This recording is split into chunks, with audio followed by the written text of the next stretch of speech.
Welcome back to The Explainer. Today, we're diving into a fascinating and frankly deeply unsettling historical pipeline. We're going to uncover how beautiful, mystical language has historically masked incredibly rigid human hierarchies. It's a journey that takes us from the intellectual salons of the early 20th century straight into some of the darkest political movements of the modern era. So grab your notebooks and let's jump right in. So here is the core historical paradox we're looking at today.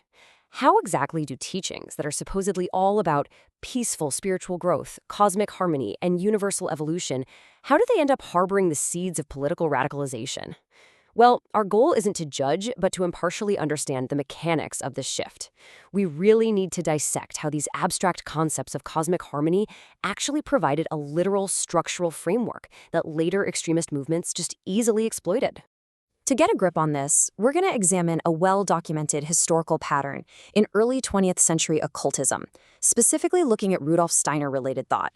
The core issue here is how a system that builds a so-called spiritual hierarchy can slowly, almost imperceptibly, make real-world human inequality feel like a sacred, undeniable truth. And when spiritual advancement gets mapped directly onto human groups, the consequences are absolutely profound. Section 1. The mystical facade and decoding the jargon. Right, so to truly grasp this intellectual pipeline, we've first got to break down the specific esoteric vocabulary used in these texts. Words are tools, right? And here, they're doing some heavy lifting. Take the term spiritual science. In works like Supersensible Knowledge, Steiner repeatedly referred to his anthroposophical work using this exact phrase. Why is co-opting the word science so historically significant?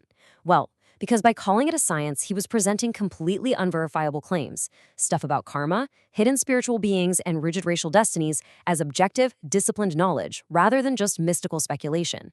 It placed these invisible claims and his own supersensible consciousness as an absolute authority, way above ordinary historical evidence, academic peer review, or frankly, basic common sense. It basically gave unscientific racial claims this veneer of unassailable academic truth.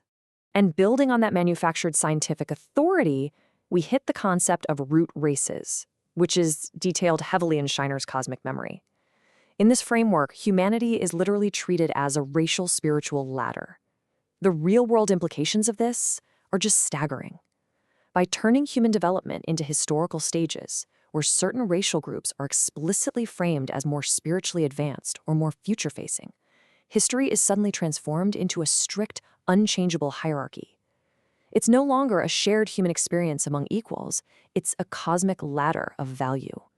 Under this framework, social inequality isn't viewed as a systemic failure we need to fix. No, it becomes a fundamental cosmic requirement of spiritual evolution. Which brilliantly illustrates our next esoteric concept, folk souls.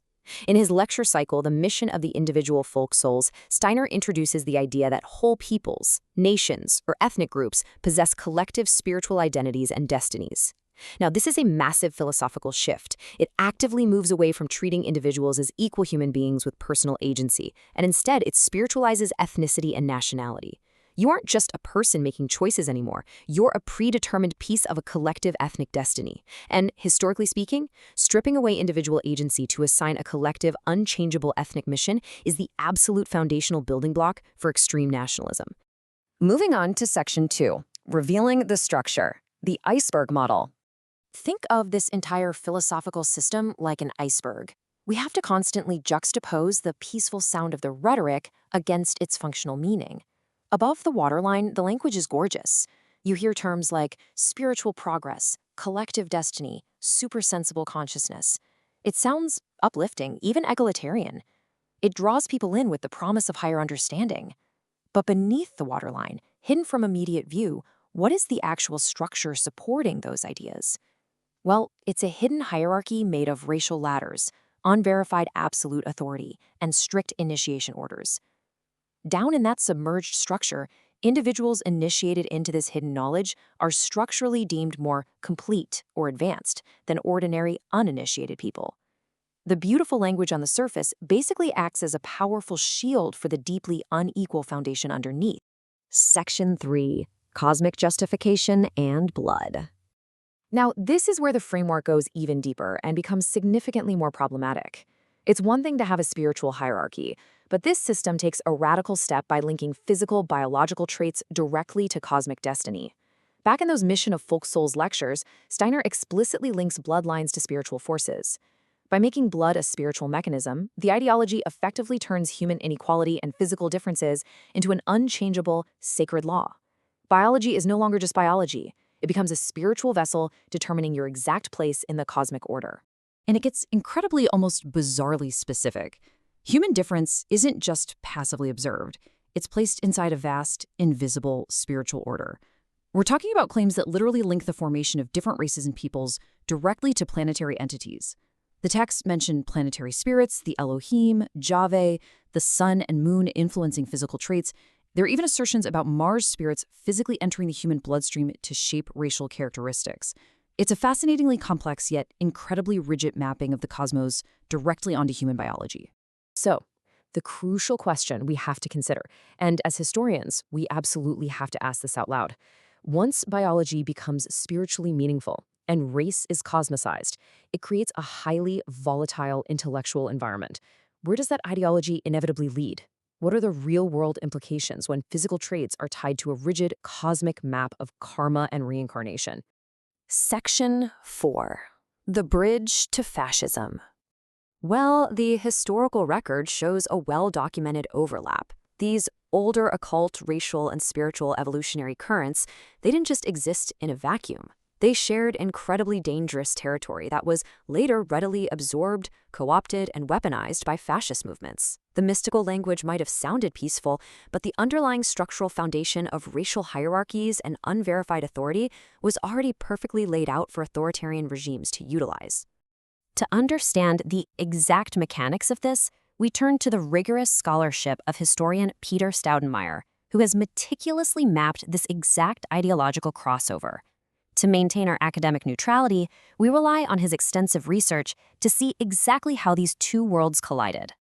As Staudenmeier notes, Steiner's racial and ethnic teachings are central to Anthroposophy's ideas of cosmic progress, individual spiritual advancement, karma, reincarnation, spiritual evolution, and redemption. He demonstrates perfectly that these racial frameworks weren't just some isolated, embarrassing footnote that modern readers can easily brush past. No, they were an absolutely central, load-bearing pillar to the entire system of spiritual evolution being taught at the time. Furthermore, in his work Between Occultism and Fascism, Staudenmeier impartially documents the direct ideological affinities and real-world institutional conflicts. This esoteric system mapped seamlessly onto the actual real-world politics of race and nation in Germany and Italy between 1900 and 1945. Now, while occultists and fascists sometimes clashed institutionally for power, their underlying occult spiritual currents shared the exact same assumptions about racial destiny, blood, and hierarchy. The intellectual bridge between the two is completely visible in the historical record. Section 5. Unmasking Hidden Hierarchies. Okay, let's completely unpack this pipeline of radicalization we've uncovered. Because it wasn't an accident, it was a highly effective structural progression. Step 1. It begins by adopting beautiful, peaceful, mystical language that sounds universally appealing. Step 2. Under that protective cover, it establishes an unverified, super-sensible authority demanding unquestioning acceptance of hidden knowledge. Step 3. It uses that newly established authority to spiritualize biology, arguing that blood, race, and nationality are cosmic destinies rather than human constructs. And finally, Step 4. By combining unchallengeable authority with spiritualized racial categories, it ultimately builds a ready-made cosmic hierarchy. The structure is perfectly primed for extremist exploitation and fascist co-option, completely regardless of the original author's intentions. So, equipped with this exact historical knowledge of how the pipeline works, we have to look critically at the modern world. How can we stay vigilant when evaluating modern movements? When we encounter groups today that rely heavily on flowery, beautiful spiritual rhetoric and claim exclusive access to higher truths, we've got to ask the hard questions. Are we checking to see if they might be hiding dangerous hierarchical assumptions beneath the surface?